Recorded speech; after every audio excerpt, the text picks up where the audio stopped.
पशु पक्षियों द्वारा खाने के बाद बचे हुए अवशेष को दफनाना। माने जब कोई आदमी मरता था उस समय, तो उसको क्या करता था, शव को पहले पशु पक्षी को दे देता था। वो पहले नोच नोच कर खाता था। बचता था क्या, खाली मांस खत्म हो जाता था, बचता था हड्डी, और उस हड्डी को दफनाता था। इसी को कहा जाता है क्या, आंशिक शवदान। शवदान का मतलब आंशिक माने बचा हुआ शव को। कोई दिक्कत? चलिए अब आते हैं बेटा, यहाँ पे आ जाते हैं।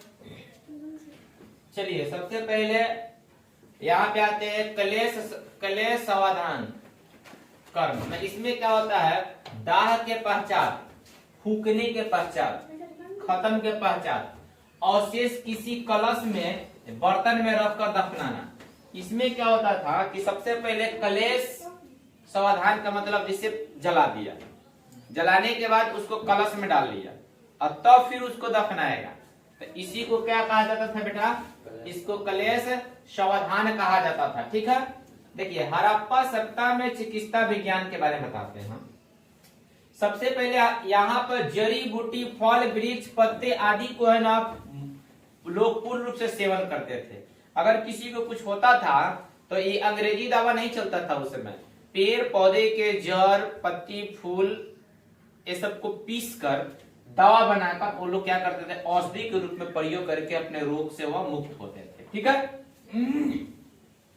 फिर बताते हैं बेटा, हिरणों के सींगों से चूर्ण बनाया जाता था, जो समुद्र के फेन से औषधि बनाई जाती थी। पहले हिरण के सींग को चूर्ण बनाकर समुद्र के फेन से दवा बनाकर उसका प्रयोग करते थे, जिसको क्या कहा जाता है बेटा, शिलाजीत में भी पाई जाती थी। कोई दिक्कत? चलिए फिर बताते हैं।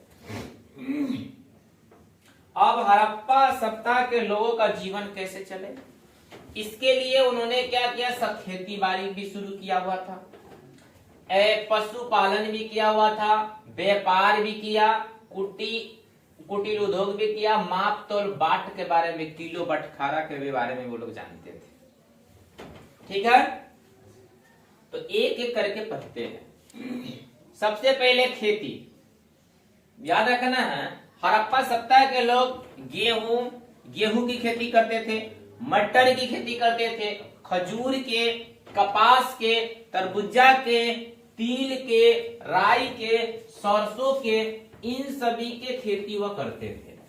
याद रख लेना है, इन सभी के क्या करते थे, वह भरपूर मात्रा में खेती करते थे।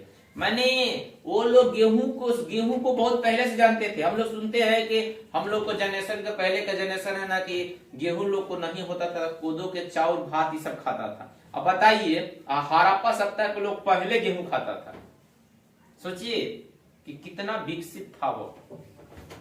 और जौ, गेहूं, मटर, खजूर, कपास, तरबूजा, तिल, राई, सरसों आदि की फसल वहां होता था।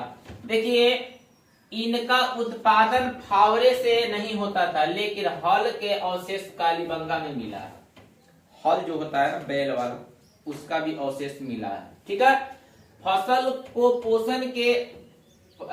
को पासन के काटने के लिए हंसिया का भी प्रयोग, जो फसल होता था ना उसको काटने के लिए हंसुआ का भी लोग प्रयोग कर लेता था। इस तरह के हंसुआ होता है, और इससे क्या करता था, लोग आराम से क्या करता था, कटाई कर लेता था। और अनाज को धोने के लिए दो पहिया वाला, जो अनाज एक जगह से दूसरी जगह लाना है ढोने के लिए, दो पहिया वाला गाड़ी का प्रयोग करता था। ठीक है, जो बैल सिंधु सभ्यता में या प्रमुख प्रसिद्ध था। ठीक है, अब पशुपालन करते हैं। खेती के बारे में जान गए। पशुओं में वह क्या क्या, बकरी को पालते थे, भेड़ को पालते थे, सुअर को, बकरी, भेड़, सुअर, भैंस, बैल आदि को वह मुख्य रूप से पालते थे। और बैल का सींग भी वहां प्राप्त हुआ, इसका मतलब वो बैल भी पालते थे। ठीक है, हाथी भी पाले जाते थे, घोड़े भी पाले जाते, घोड़े का परिचय नहीं था लोगों के पास, घोड़े का नॉलेज नहीं था। कुत्ता के बारे में वो लोग जानते थे, बिल्ली के बारे में भी जानते थे।